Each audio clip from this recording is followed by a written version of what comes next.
வணக்கம் மக்களே. கங்குவா அந்த படத்தை பற்றி தான் நீங்கள் ரிவ்யூ பார்க்க போகிறோம்.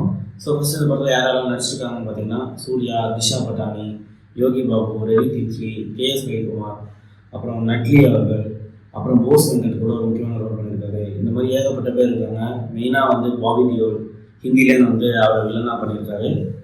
ஸோ இந்த படத்தை வந்து யார் டைரக்ட் பண்ணியிருக்காங்கன்னு பார்த்தீங்கன்னா சிறுத்தை சிவா அவர்கள் தான் டைரக்ட் பண்ணியிருக்காரு.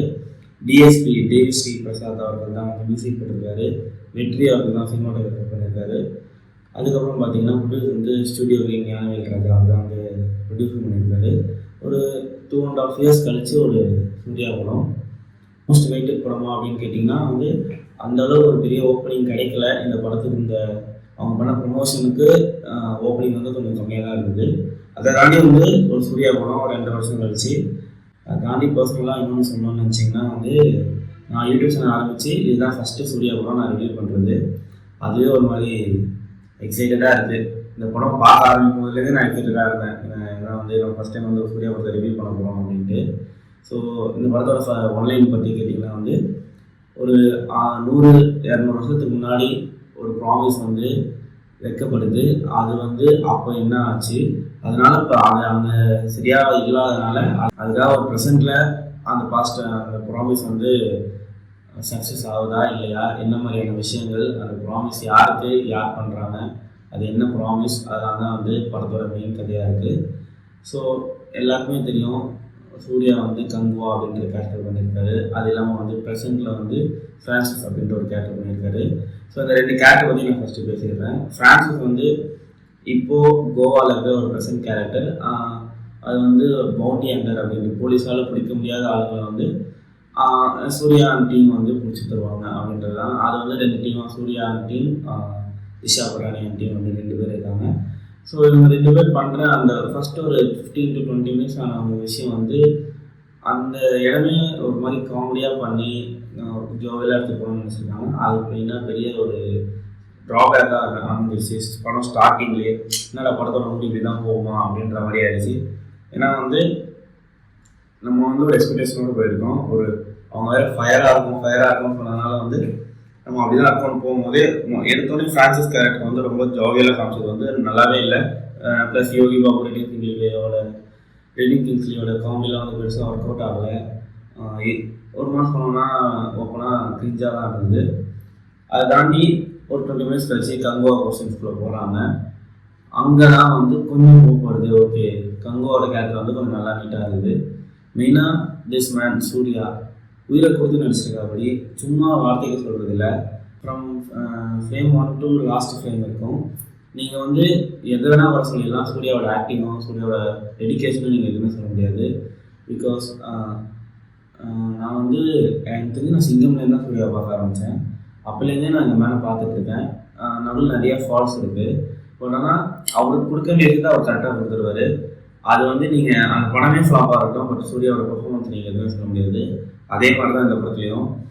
இன்ஃபேக்ட் எல்லாருக்கும் வந்து ஒரு கேள்வி வந்துருச்சு, இந்த படத்துக்கு இவ்வளோ உழைச்சிருக்காரு அப்படின்ற மாதிரி ஒரு டவுட்டும் வந்துருச்சு. பிகாஸ் நான் குறிப்பிட்டு சொல்லணும்னா நான் நோட் பண்ணது வந்து கங்குவா போர்ஷனுக்கு அவர் ஒரு வாய்ஸ் மாடுலேஷன் ட்ரை பண்ணியிருக்காரு. வாய்ஸை மாற்றி த்ரூஅவுட் த கங்குவா கேரக்டர் வந்து அவர் அதே பிச்சில் வந்து பேசியிருக்காரு. அது ஒரு மாதிரி ஷாக்கிங்காகவும் வந்து ரொம்ப ஆச்சரியமாகவும் இருந்தது. எவ்வளோ மெனக்கிட்டு இந்த மனுஷன் அப்படின்ட்டு.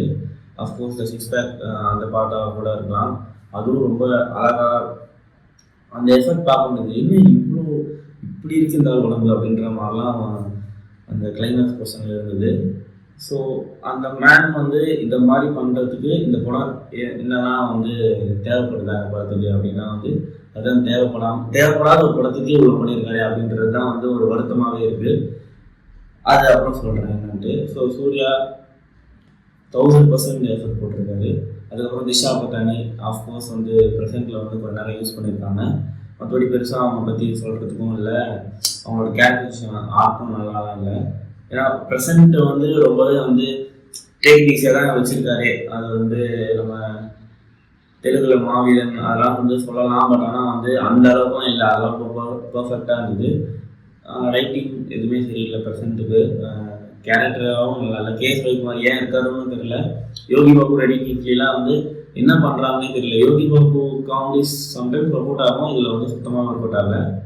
அதுக்கப்புறம் பார்த்தீங்கன்னா வந்து மெயினாக ப்ரைஸ் பண்ணி சொல்ல வேண்டியது ஆர்ட் டிபார்ட்மெண்ட், சிஜி ஒர்க்ஸ், அதுக்கப்புறம் வந்து இந்த காஸ்டியூம் டிசைனர்ஸ், இவங்களெல்லாம் தான் சொல்லணும். பிகாஸ் ஒவ்வொரு சின்ன சின்ன விஷயத்த கூட அவ்வளோ மைன்யூட்டாக அழகாக கிராண்டியர் ஸ்கேலில் கொடுத்துருந்தாங்க.